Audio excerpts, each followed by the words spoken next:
Fathul Makkah memiliki arti kemenangan atau pembebasan atas kota Makkah. Peristiwa Fathul Makkah ini terjadi pada tahun 8 Hijriah. Tujuan dari adanya peristiwa Fathul Makkah adalah untuk menyelamatkan kota Makkah dari kekuasaan kaum kafir Quraisy dan mendudukkan Ka'bah sebagai tempat suci umat Islam, yang maknanya Ka'bah tidak untuk ditempati berhala-berhala buatan kafir Quraisy. 1. Perjanjian Hudaybiyah. 2. Pelanggaran Perjanjian Hudaybiyah.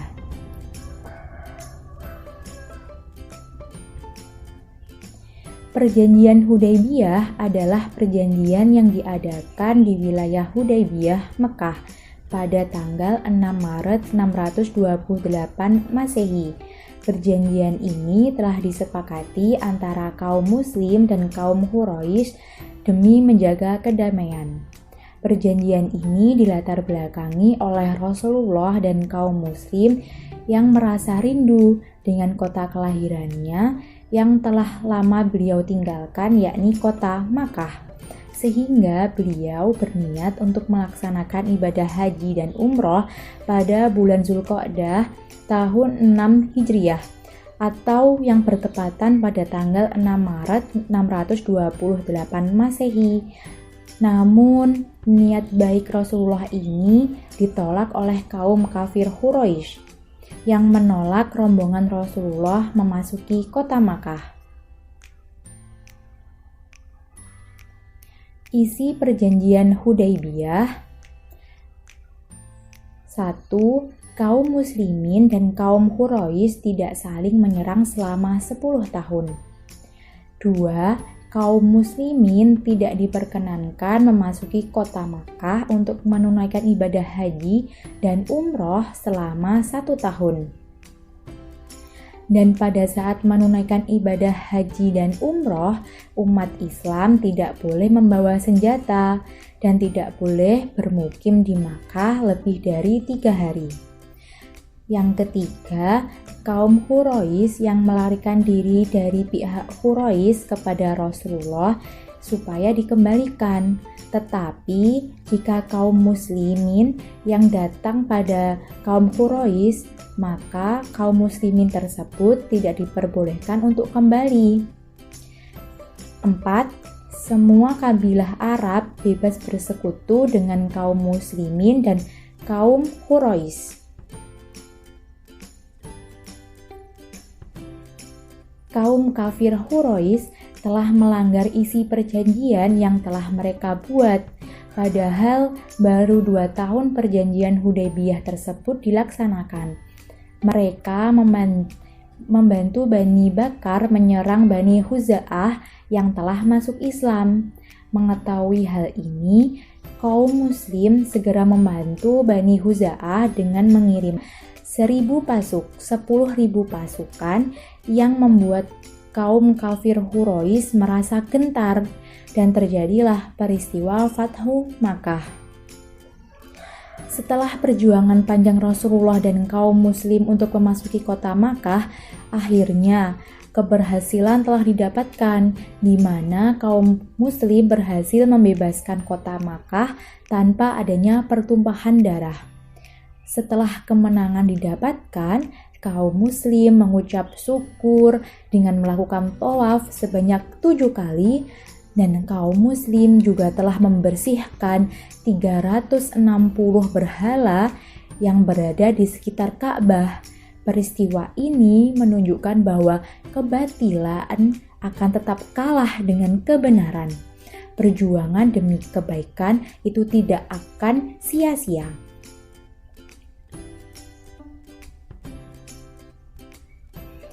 Haji Wada adalah haji perpisahan yang dilakukan oleh Rasulullah Shallallahu Alaihi Wasallam pada tahun 10 Hijriah. Haji Wada merupakan peristiwa penting dalam sejarah dakwah Rasulullah yang mengajarkan tentang persaudaraan dan kesempurnaan Islam sebagai agama rahmatan lil alamin. Rasulullah mendorong kaum muslim untuk ikut berhaji dengan beliau. Rasulullah juga bermaksud untuk menunjukkan kepada kaum muslim bagaimana berhaji yang sebenarnya dan sesuai apa yang telah diajarkan oleh Allah Subhanahu wa taala kepada Nabi Ibrahim dan yang disyariatkan kepada Rasulullah dan umat Islam yang mampu melaksanakannya. Dan Rasulullah wafat setelah melaksanakan haji wada pada tanggal 12 Rabiul Awal 11 Hijriah. Perkembangan Islam masa Khulafaur Rasyidin. Kita sudah mengetahui bahwasanya Khulafaur Rasyidin itu merupakan khalifah yang ditunjuk sebagai pengganti pemimpin umat Islam setelah Rasulullah Shallallahu Alaihi Wasallam wafat. Khulafaur Rasyidin berhasil memperluas syiar agama Islam hingga keluar jazirah Arab, menyelamatkan Islam, serta meletakkan dasar-dasar kehidupan agama Islam terhadap umatnya. Khulafaur Rasyidin yang pertama yaitu Abu Bakar As-Siddiq. Abu Bakar As-Siddiq lahir 2 tahun setelah tahun gajah, tepatnya pada tanggal 27 Oktober 573 Masehi. Nama asli Abu Bakar ialah Abdullah dan diberi julukan Abu Bakar. Nama lengkapnya yaitu Abu Bakar bin Abu Quhafah bin Murrah bin Ka'ab bin Lu'ay bin Ghalib bin Fihr. Pada masa jahiliyah, Abu Bakar merupakan teman akrab Rasulullah Shallallahu Alaihi Wasallam. Abu Bakar dikenal sebagai orang yang cerdas, bijaksana, dan juga lemah lembut. Selama masa hidupnya, beliau tidak pernah menyembah berhala. Beliau termasuk golongan as-sabiqunal awalun, atau orang yang pertama masuk Islam tanpa keraguan sedikit pun di dalam hatinya. Abu Bakar mendapat gelar As-Siddiq dari Rasulullah SAW karena beliau orang yang pertama mempercayai peristiwa dan mengimani peristiwa Isra Mi'raj Nabi Muhammad SAW.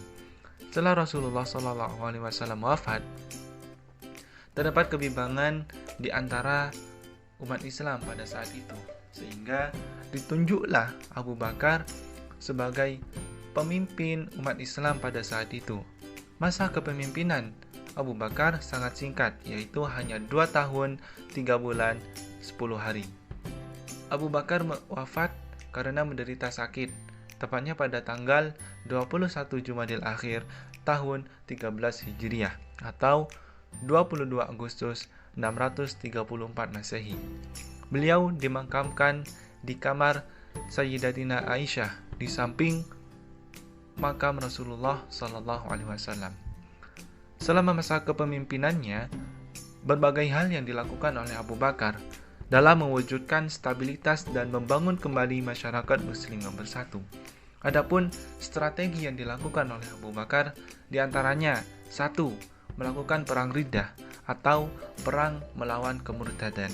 Karena setelah Rasulullah SAW wafat, banyak umat Islam pada saat itu kembali ke agama sebelumnya. Kemudian yang kedua yaitu kodifikasi Al-Quran. Karena setelah munculnya perang riddah menimbulkan banyak korban termasuk para penghafal Al-Quran, sehingga adanya kekhawatiran. Oleh karena itu, Umar bin Khattab mengusulkan kepada Abu Bakar untuk mengumpulkan tulisan-tulisan Al-Quran menjadi satu buku. Kemudian yang ketiga yaitu perluasan wilayah kekuasaan Islam.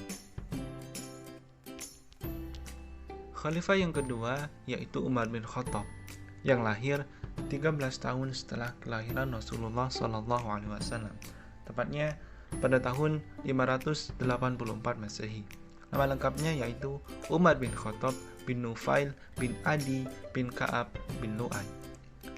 Sebelum masuk Islam, Umar sudah terbiasa menyelesaikan berbagai sengketa di kalangan bangsa Arab pada saat itu. Beliau dididik menjadi sosok yang memiliki kemuliaan dan juga keberanian, tidak segan menyatakan kebenaran. Ketika Rasulullah SAW diangkat menjadi nabi, Tepatnya Umar berusia 27 tahun. Pada awalnya dia tidak mau menerima kebenaran risalah ini, hingga ia memusuhi Islam sampai-sampai banyak kaum muslim menderita akibat ulahnya. Namun, keislaman Umar bin Khattab juga membuat Islam semakin kuat. Tatkala orang-orang Quraisy pada saat itu melihat Umar dan Hamzah memimpin barisan kaum muslimin, mereka terlihat sangat bersedih dan juga terpukul. Kesedihan yang belum pernah dialami oleh kaum kafir Quraisy. Saat itulah Rasulullah SAW memberikan gelar Al-Faruq kepada Umar bin Khattab, yang artinya pembeda di antara hak yang batil. Kekhalifahan Umar bin Khattab itu bermula ketika Abu Bakar sakit. Kemudian Abu Bakar mengumpulkan para sahabat pada saat itu bermusyawarah, sehingga ditunjuklah Umar bin Khattab untuk mengganti Abu Bakar dalam memimpin umat Islam. Umar bin Khattab mulai memegang tempuk kekhalifahan pada hari Selasa 22 Jumadil Tsani tahun 13 Hijriah, bertepatan dengan 13 Agustus tahun 634 Masehi. Umar bin Khattab wafat pada tanggal 3 Zulhijjah tahun 23 Hijriah dengan masa kepemimpinan 10 tahun 6 bulan 10 hari.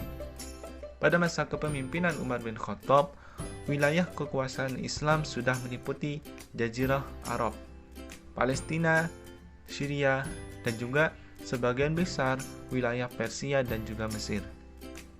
Selain perluasan wilayah, Umar bin Khattab juga melakukan beberapa strategi kepemimpinannya dengan beberapa hal, yaitu yang pertama, mengatur administrasi negara.